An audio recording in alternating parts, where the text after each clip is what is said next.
KPBS On Demand is supported by Walter Anderson Nursery, family-owned and operated since 1928, providing San Diego with gardening expertise and independent service for 4 generations. For more information, visit walteranderson.com.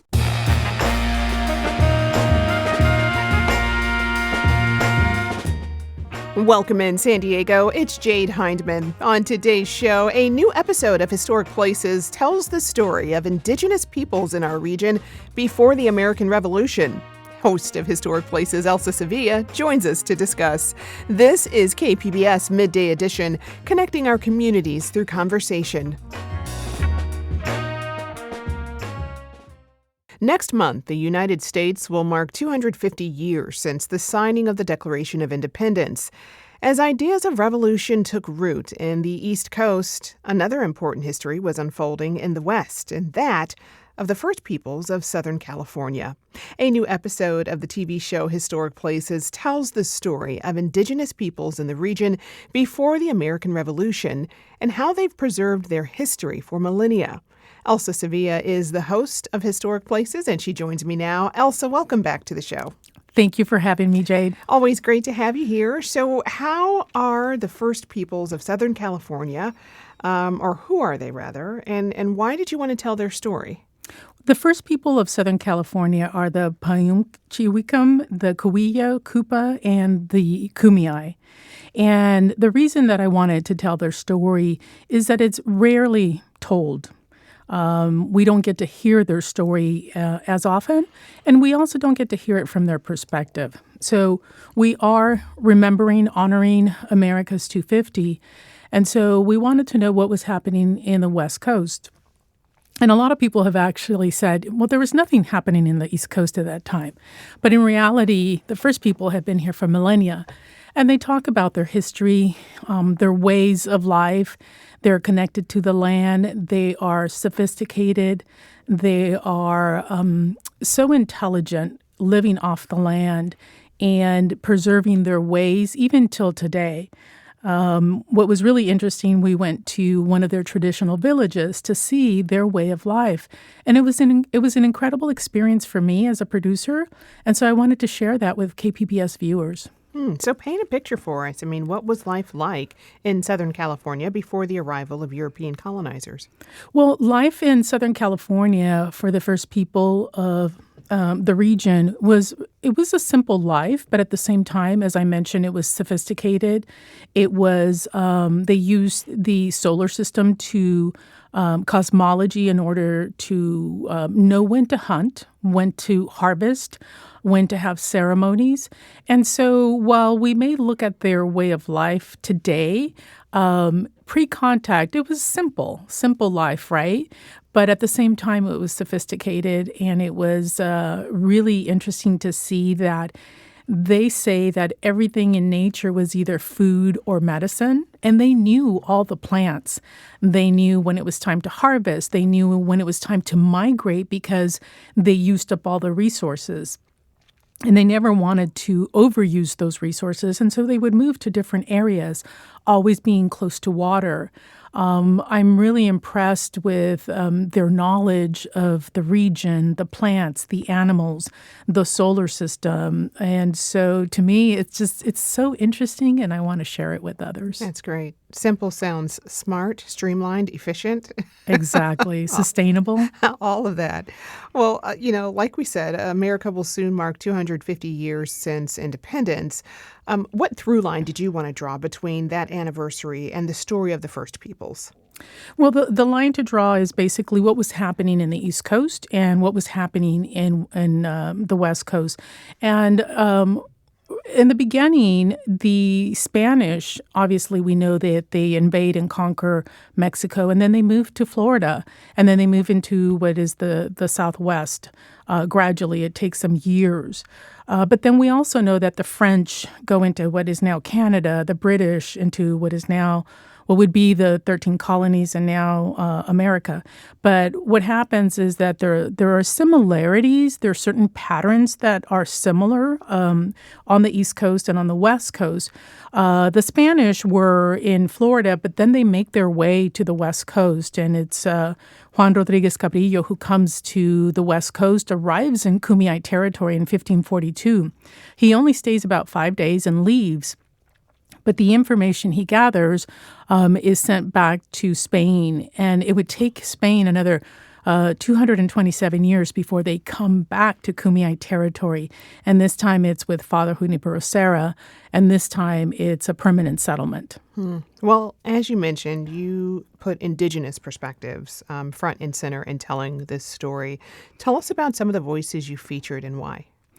Some of the voices we featured in this episode are people in the Kumeyaay Nation, from Barona, from Viejas, from San Pascual, people who know the history of the Kumeyaay Nation that wanted to tell their history from their perspective. I think we hear a lot from the American perspective, from the Spanish perspective, but rarely from the Kumeyaay perspective, and they have been preserving their story for the last 250 years since the Spanish arrived, and so they want to share their story.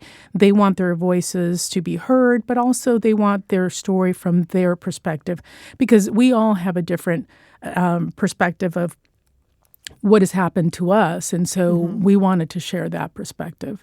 Well, this was a time of enormous change, right? So what did it take to hold on to culture and identity during that time? And how do we see that play out in the documentary? Yeah, the how to hold on to their culture, their ways, their language, their foods has been a very challenging thing for them, because you have to remember that they were what they called is invaded by Spain. Then it was the Mexican period and then the American period. And all of those different periods were very challenging and very destructive for their territory and their way of life. And when I talk about way of life, it's about their heritage, their language, their foods. And so because of the destruction that happened between the Spanish and then the Mexican and American periods, they lost a lot. They lost a lot of their elders, who were the ones that carried all that information and passed it down.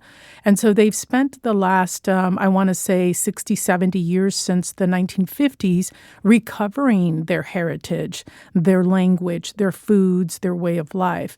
And so in recovering all that, now they're teaching the younger generation. Here in San Diego, they have the Kumeyaay College. And so through the Kumeyaay College, they're able to share and teach the younger generation about what their way of life was like for millennia. How does one start uncovering history and culture that may have been lost? Well, I think what happened after the American period, slowly they come together because they were pushed out from their original territory. And what the Kumeyaay did here in San Diego County is that they migrated from place to place, whether it was the coast, the valley, the mountains, or the desert. And so when the Spanish arrive, they take the coast, right? And so they're not able to migrate to the coast as easily. But slowly, after the Spanish, Mexican, and American periods, the Kumeyaay and the different bands come together, and they slowly began to bring back their language. They identify the people in their community who have that language, who may have the food recipe, if you will, how to make their foods. Others, the baskets, the weaving, the art. And so little by little, they're able to bring back their heritage. And then not only that, they were able to share it with others. They create this education program in the different bands so that they can teach that to the younger generation. But it has taken them a long time to recover that. But the one thing that they tell me all the time, it's like, it's been about 250 years since the Spanish arrived, but we've been here for millennia. So millennia is way longer than 250 years, and we are still here and we're thriving. Indeed. So ultimately, I mean, this is a story of resilience and resistance. Why is that important for viewers to understand, you think? I think it's important for viewers to understand this perspective from the First Peoples of Southern California because we need to learn their story. We need to know what it was like for them to resist someone coming into their territory. Because we can imagine, like, if someone came into the U.S. right now, right, that would be a very difficult situation. So if we put ourselves, about 250 years back when the Spanish first arrived, that's what the Kumeyaay and the First People of Southern California were experiencing. And so they thought this is a foreign, country that's coming into our territory. And not only did they come into the territory, but they wiped out a lot of their heritage, their language, their culture. And so it's important to learn about what happened and the truth about what happened. The other part that the Kumeyaay talk about is that the mission system has this sort of romanticized view of history that, the indigenous people were happy in the missions. But according to the Kumeyaay, that was not the case because they were the workforce, and what the Kumeyaay called, they were slaves. They couldn't leave, and so they were put to work. They were also malnourished. They were kidnapped. They weren't able to leave the mission and go back to their families. And so it's important to tell this part of history. It's uncomfortable. But at the same time, when you tell the truth, the real history, you're able to move forward and have conversations and connections throughout the community. And that seems to be just an overarching theme with your work. In particular, you've been hosting and producing historic places for many years. How does this episode fit in with others you've done and the overall vision of the show? Yeah, the overall vision of the show for Historic Places has been telling the story of San Diego County and even Baja California. We've gone into Tijuana, Ensenada as well. But talking about the history here in San Diego, we want to share that with people. A lot of times people will tell me, like, I didn't know that part of history, and I'm so glad that I was able to see that on Historic Places. And it's so important to tell that part of history, to give a voice to those that don't have a voice, to tell the stories that were never told. Usually it was the people of color, women, the First Peoples as well. We don't get to see that history in the textbooks. And for me, I think it's very important because I want my history told. And I think that the people that I talk to also want their history told from their perspective. And talking about their perspective, it's so meaningful because I want to tell my story the way I see it, right? I don't want someone else to tell my story the way that they think it happened. And so it's important to give a voice to those that don't have one, or to those who are coming into their voice and talking about what happened to them. A lot of times this history is sort of, they want to forget it. It's what it is. But the Kumeyaay want to talk about it. They want to talk about what happened, and they also want to talk about the fact that they were resilient and they resisted and that they're still here and thriving. Yeah, there's importance in that. What's been most fulfilling about telling these stories that are so rooted in San Diego for you? The most fulfilling part for me to tell these stories are a couple of things. I think for me personally is when I find a story that's unique and rare and that people don't know about it. That excites me because I can, tell this wonderful story and share it with KPBS viewers. And the second is when I do share it with KPBS viewers, they're so happy that they're hearing new stories, new history that they didn't know about. Because I think that overall, we all want to learn things when we watch TV or read a newspaper or whatever it is. We want to learn something. And so I think that's the second part that gets me really excited when people watch Historic Places and they learn something new and that they didn't know about, and they tell me about it as well. So those are exciting things. Indeed. Well, is there anything, that you've really been reflecting on when it comes to the show?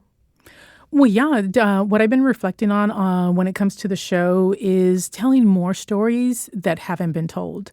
And I'm just scratching the surface. We have been producing historic places since 2008 and have produced more than 80 documentaries, which is kind of wild to think. But when you add it up, it's incredible that we're able to tell these wonderful stories. At the same time, there's still so many more stories to tell.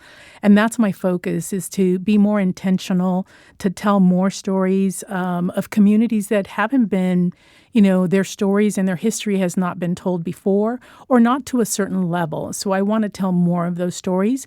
Women of color, the first peoples of Southern California, they still have so many more stories to tell.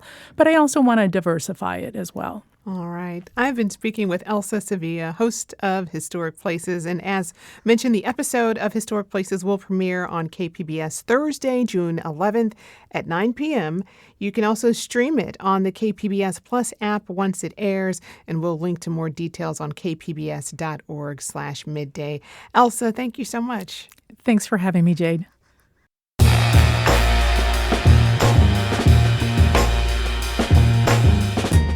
That's our show for today. I'm your host, Jade Hindmon. Thanks for tuning in to Midday Edition. Be sure to have a great day on purpose, everyone.